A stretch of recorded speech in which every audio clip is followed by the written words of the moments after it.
tidak kulupakan, kan terkenang selama hidupku. Biarpun saya pergi jauh, tidak. Assalamualaikum warahmatullahi wabarakatuh. Berjumpa kembali sahabat USB, kaum muslimin dan muslimat, para ayah bunda. Sebentar lagi bangsa Indonesia akan memperingati hari ulang tahun kemerdekaan yang ke-75. Ini adalah anugerah dan rahmat dari Allah Subhanahu wa taala sebagaimana yang tertuang secara konstitusi di pembukaan Undang-Undang Dasar 1945. Tentunya samping itu ada perjuangan dan pengorbanan para pejuang dan para pahlawan yang dengan gigih melawan penjajahan.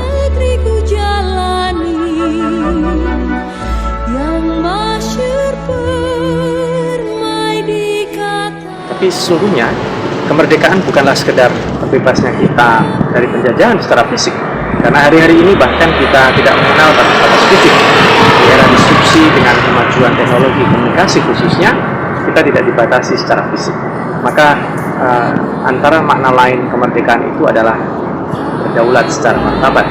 Kita bisa mengaktualisasikan nilai-nilai kebaikan, terutama kalau kita sebagai muslim, bukan sebagai knowledge. Kita tidak hanya expert secara kognitif mengetahui dan memahami ajaran itu, tetapi kita juga bisa mempraktekkan dan menginternalisasikan nilai-nilai ajaran agama kita.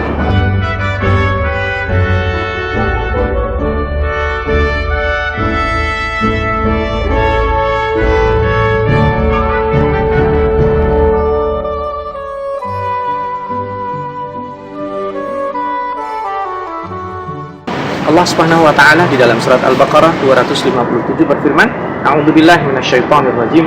Allahu waliyyul ladzina amanu yukhrijuhum minadh dhulumati ilan nur.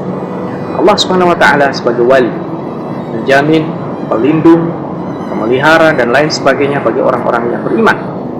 Dan ini yang menarik, yukhrijuhum minadh dhulumati ilan nur, yang mengeluarkan mereka minadh dhulumat ilan nur, dari kegelapan-kegelapan menuju cahaya yang mereka tercerahkan. Itulah dekatnya kemerdekaan. Manusia terbelenggu dengan hawa nafsunya, terbelenggu dengan obsesi-obsesi negatifnya, terbelenggu dengan keinginan-keinginannya. Tapi pada hakikatnya Allah yang mengeluarkan, menyaring belenggu-belenggu negatif itu menjadi sebuah cahaya. Sehingga hari ini kita adalah keputusan yang Allah berikan untuk kita yang tercerahkan. Dan lebih dari itu, Allah menurunkan Al-Quran dengan nabinya, dikirimkan yang terbaik manusia, juga aturan-aturan dari kalamnya yang terbaik, menjadilah sebuah guidance bagi kita. Maka di era keterbukaan seperti ini, dalam memperingati hari ulang tahun kemerdekaan bangsa Indonesia, seharusnya kita terbebas dari belenggu-belenggu dhulumat tadi itu. Kegelapan dari kejahilan kita, berarti dengan cara memperbaiki learning habit kita, memperbaiki reading habit kita, kemudian kegelapan dari penindasan, korupsi, dan pola-pola hidup hedonisme adalah dengan kejujuran bersinergi antara putra-putra baik bangsa kita ini, dan kegelapan dari terpecah-pecah belah di adu domba kita, mari kita saling bersinergi, memahami, membangun kebaikan untuk bangsa kita yang betul-betul bermartabat dan berdaulat secara baik.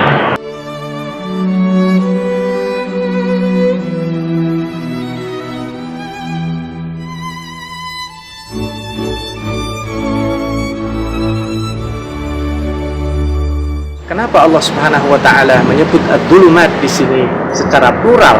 Karena sungguh di depan kita ada banyak dhulumat yang sangat banyak sekali. Tetapi pencerahan yang diberikan oleh Allah Subhanahu wa taala, itulah sesungguhnya kemerdekaan. Karena itu tidak heran jika di antara para ulama memberikan redaksi secara sederhana bahwa turunnya agama ini sebagai rahmat adalah mengeluarkan atau ikhrajul ibad, mengeluarkan para hamba min ibadatil ibad ila ibadati rabbil ibad, dari menyembah sesama hamba menuju penyembahan totalitas kepada Tuhan dari hamba-hamba tadi. Selamat ulang tahun kemerdekaan Republik Indonesia yang ke-75. Mari kita membangun kemerdekaan yang bermartabat dan berdaulat. Wassalamualaikum warahmatullahi wabarakatuh.